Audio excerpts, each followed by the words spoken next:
Xin chào các bạn, chào mừng các bạn quay trở lại với kênh dạy cắt may miễn phí của Windy Kim. Các bạn có thể chọn vào phần video hoặc là phần danh sách phát để xem đầy đủ những mẫu video mình đã hướng dẫn nha. Và đừng quên nhấn nút đăng ký để nhận được thông báo khi có video mới nhất nha. Trong video ngày hôm nay, mình sẽ tiếp tục hướng dẫn các bạn cách vẽ phần tay áo vest. Phần thân áo thì mình đã hướng dẫn rồi. Bạn nào chưa xem thì có thể xem trong video 110A công thức cắt may áo vest nữ cơ bản nha. Phần tay áo vest thì nó sẽ có một sự khác biệt so với phần tay áo thường. Là cái phần tay áo vest thường là mình sẽ cắt thành hai mang. Cho cái phần tay áo của mình nó có cái độ vòng cung như thế này. Có cái phần vòng cung này bởi vì chủ yếu là cái phần tay áo vest cần cái độ ôm form, độ đứng form.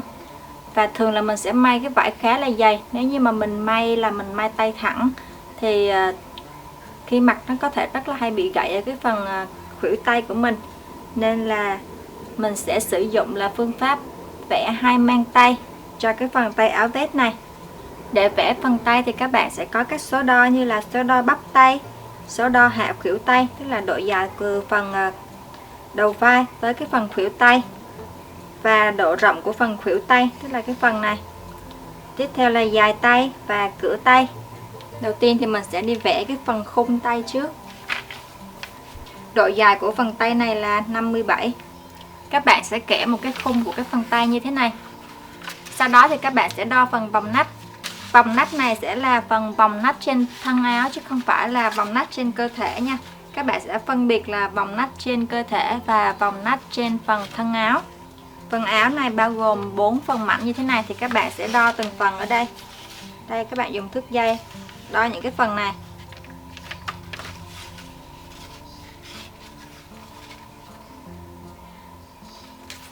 Ở đây mình đo được là 43. Đây, vòng nách 43. Các bạn sẽ đo phần vòng nách trên áo so với phần vòng nách thực tế thì sẽ lớn hơn từ 5 đến 6 cm là được nha. Sau đó thì các bạn sẽ kẻ phần khung này. Phần khung này sẽ là phần khung của bắp tay. Đây, bắp tay là 28 thì các bạn sẽ cộng với phần cử động. Phần này sẽ bằng bắp tay cộng cử động, tất cả chia cho 2. Phần cử động này thì nó cũng phụ thuộc vào nhiều yếu tố như là mình muốn cái phần bắp tay này rộng hay là bắp tay nhỏ. Nếu như các bạn muốn may cái phần bắp tay ôm thì mình sẽ cộng cử động khoảng tầm 3 cm.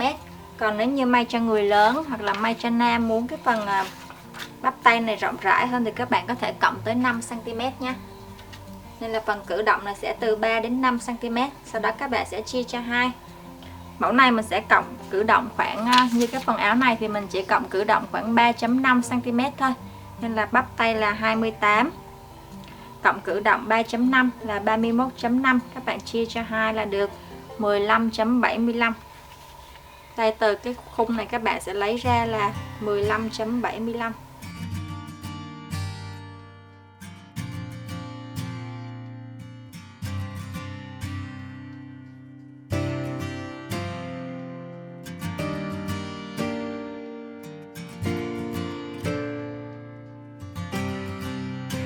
Sau đó các bạn sẽ đặt cây thước. Phần đầu nó sẽ nằm bắt đầu từ trên cái điểm, trên cái khung này, trên cái góc này. Đặt cây thước hình chéo sao cho là độ dài của đường chéo này sẽ bằng số đo của vòng nách. Vòng nách là vòng nách trên thân áo, chia cho 2.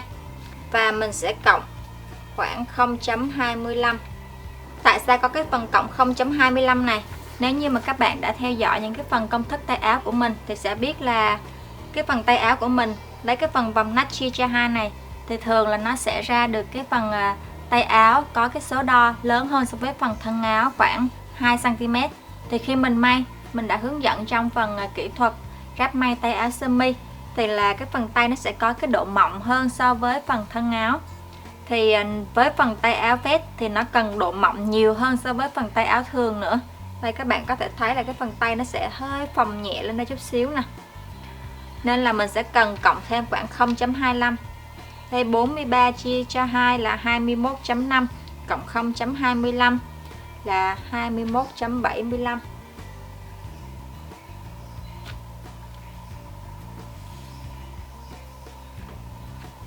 Đây, độ dài của đường chéo này bằng vòng nách trên thân chia cho 2 và cộng 0.25. Ở phần này thì các bạn có thể kẻ một cái đường vuông góc ở đây. Sau đó để cẩn thận thì các bạn sẽ cần đo lại chiều dài của đoạn này.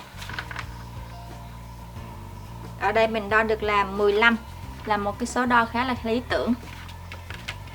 Thường là độ sâu của phần mang tay, của phần tay áo vest với phần size M thì sẽ khoảng từ 15 đến 15.5. Cho size L thì sẽ từ 15.5 đến 16.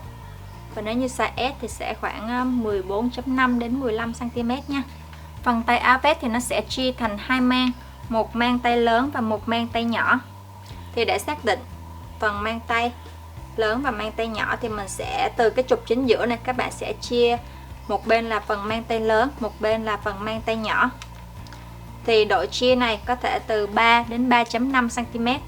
Nếu như là mình may kỹ thuật lâu rồi thì mình có thể tùy theo chất liệu vải, tùy theo mẫu mà mình sẽ chia cái phần tay mang tay lớn và mang tay nhỏ này. Nhưng mà nếu như là cơ bản thì mình sẽ chia hai phần này là bằng nhau. Hai bên này có thể từ 3 đến 3.5 cm cho cái khoảng cách hai đoạn này. Sau đó các bạn cũng nhắm thẳng xuống phía dưới này là 3, phía trên là 3 thì phía dưới cũng là 3, phía trên là 3.5, phía dưới cũng là 3.5.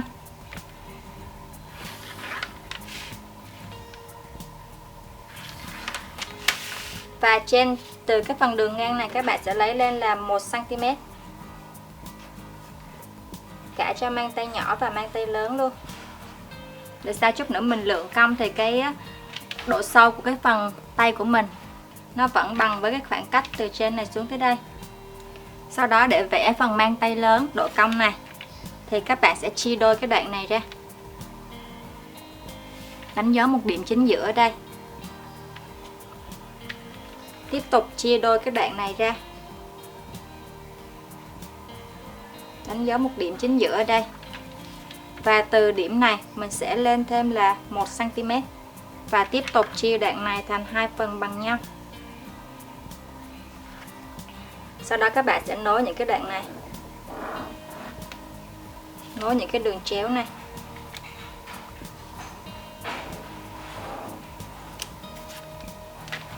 Nhớ là mình nối với điểm phía trên nha các bạn.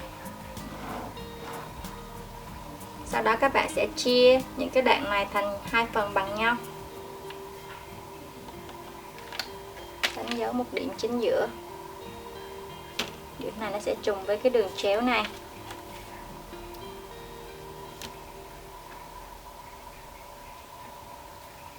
Từ đoạn này các bạn sẽ lấy lên là 1.5 cm.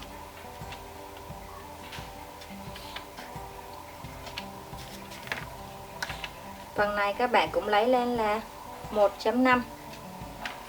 Ở đoạn một nửa này các bạn sẽ lấy xuống là 0.5. Sau đó các bạn có thể dùng thước tròn để mình đánh cong cái phần này cho nó cong tròn hai cái phần đầu tay của mình.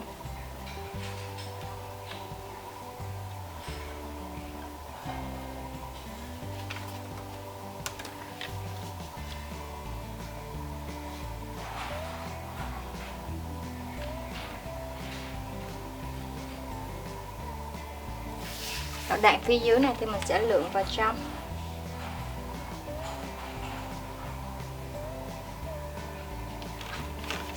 Đây, các bạn có thể thấy là cái phần mang tay của mình nó phải tròn như thế này. Đặc biệt là phía trên này, cái đường này của mình không có được nhọn mà mình phải tròn. Thì khi mình may mình có rút nhẹ cái phần này lại, thì khi mình may vào phần thân áo nó vẫn có cái độ tròn, độ mỏng của phần tay, không có bị nhọn cái phần đầu tay áo. Và từ cái điểm chính giữa này các bạn cũng kẻ thẳng xuống ở đây. Trên cái điểm này các bạn sẽ lấy vào là 1 cm để mình vẽ cái phần mang tay nhỏ. Đoạn này là 1 cm. Sau đó các bạn nối với cái điểm này. Ở phần độ cong này các bạn cũng lấy cong xuống là 1.5 cm. Và tiếp tục dùng thước tròn để đánh cong cái phần này. Mình sẽ dùng bút đỏ để các bạn phân biệt giữa mang tay to và mang tay nhỏ nha. Bạn nó sẽ đi đánh cong như thế này và tiếp tục cong lên cái đoạn này. Các bạn sẽ thấy là cái phần mang tay nhỏ nó sẽ đi theo cái bút màu đỏ của mình như thế này. Bây giờ mình sẽ đi vẽ cái phần sườn tay. Để vẽ phần sườn tay thì các bạn sẽ cần xác định cái phần hạ khuỷu tay. Từ điểm này các bạn tính phần hạ khuỷu tay. Hạ khuỷu tay đây là 30.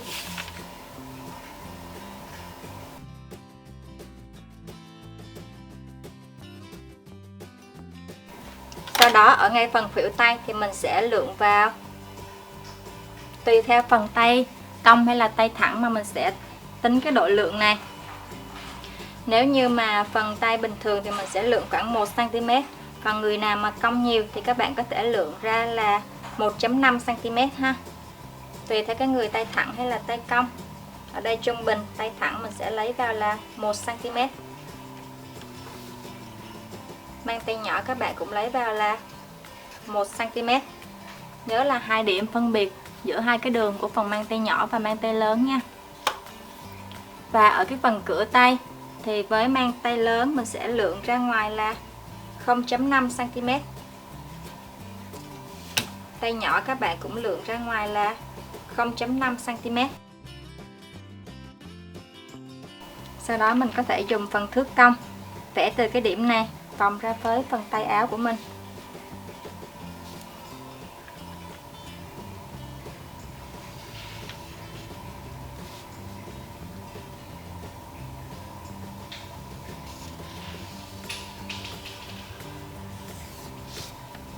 Đây, độ cong của phần mang tay lớn. Tương tự độ cong của phần mang tay nhỏ.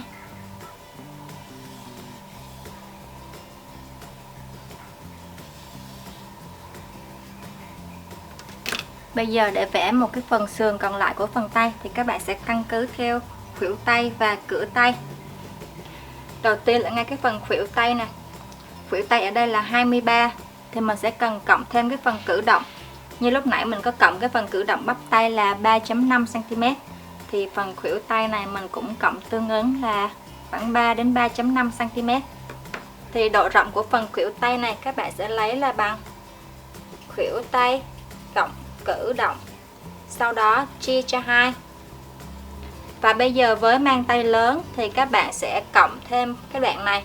Lúc nãy mình ra cái phần mang tay lớn là 3,5 thì mình sẽ cộng là 3,5. Ở đây khuỷu tay là 23, cộng cử động là 3,5 là 26,5, chia 2 là được 13,25 và cộng với 3,5 cm là được 16,75. Thì từ điểm này, đây mình sẽ quay ngược lại ha. Từ điểm này các bạn sẽ đo ra là 16,75. Khi đó thì mình cũng không cần phải tính lại cái phần mang tay nhỏ nha. Bởi vì mình cái đoạn này hai phần nó sẽ trùng với nhau. Một bên là cộng 3,5 thì bên này nó sẽ trừ đi 3,5 là bằng với lại khuỷu tay mình mong muốn. Và tương ứng với phần cửa tay. Phần cửa tay ở đây là 22. Thì các bạn cũng sẽ chia cho 2. Và với mang tay lớn thì mình cũng cộng thêm so với cái đoạn này. Phía trên là 3,5 thì mình cũng cộng là 3,5. 22 chia 2 là 11, 11 cộng 3,5 là 14,5. Thì từ cái điểm này, từ điểm phía ngoài này các bạn sẽ lấy ra là 14,5. Sau đó mình sẽ vẽ cái phần mang tay lớn.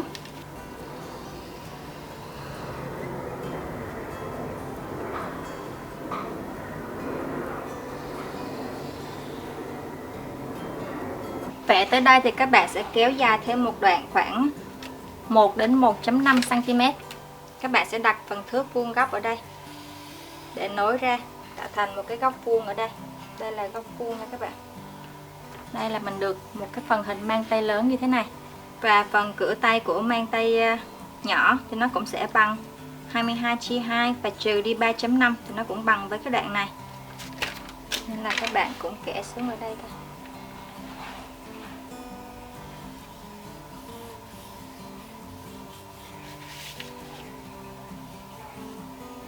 Phần phía dưới này thì hai phần nó tương ứng là bằng nhau. Và nối vào đây để mình được cái phần cửa tay của mang tay nhỏ. Đây là mình hoàn thành được cái phần tay áo như thế này.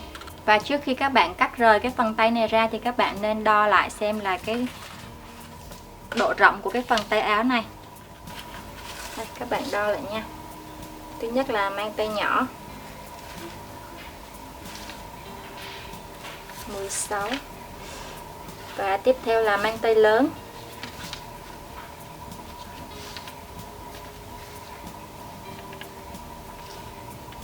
4. Ở đây mình đo được là 46.5. Là cái số đo này nó cần lớn hơn so với phần số đo trên phần vòng nách khoảng 3.5 đến 4 cm là hợp lý. Và bây giờ mình sẽ cắt rời cái phần tay này ra. Sau đó để cắt cái phần rập này ra thì các bạn có thể là mình cắt rời cái phần này ra sang dấu trên một cái phần rập khác, rồi mình cắt rời cái phần mang tay nhỏ ra thì mình sẽ được hai cái phần đồng nhất với nhau. Đây mình sẽ cắt cái phần tay lớn ra và sang dấu cho cái phần tay nhỏ ha. Sau khi cắt cái phần mang tay lớn ra như thế này thì mình sẽ dùng cây sang dấu để mình sang dấu cái phần mang tay nhỏ trên một tờ giấy khác. Hoặc là các bạn cũng có thể sang dấu phần mang tay lớn sau mình gọt lại lấy phần mang tay nhỏ cũng được ha. Đây, sau khi sang dấu và cắt rời ra thì mình được một cái phần mang tay lớn và một mang tay nhỏ như thế này. Khi các bạn sang dấu trên phần phải thì các bạn lưu ý là các bạn cần quay cái phần này lại cho phần cùng chiều phải như thế này nha. Khi mình may thì các bạn sẽ ráp hai cái phần này liền với nhau và hai cái phần sườn phía trong này liền với nhau. Như vậy là mình đã hướng dẫn xong cách vẽ rập cho phần tay áo vest. Với mỗi mẫu cụ thể thì mình sẽ có những cái hướng dẫn trong những video riêng. Chúc các bạn thành công. Thân chào và hẹn gặp lại các bạn ở những video khác.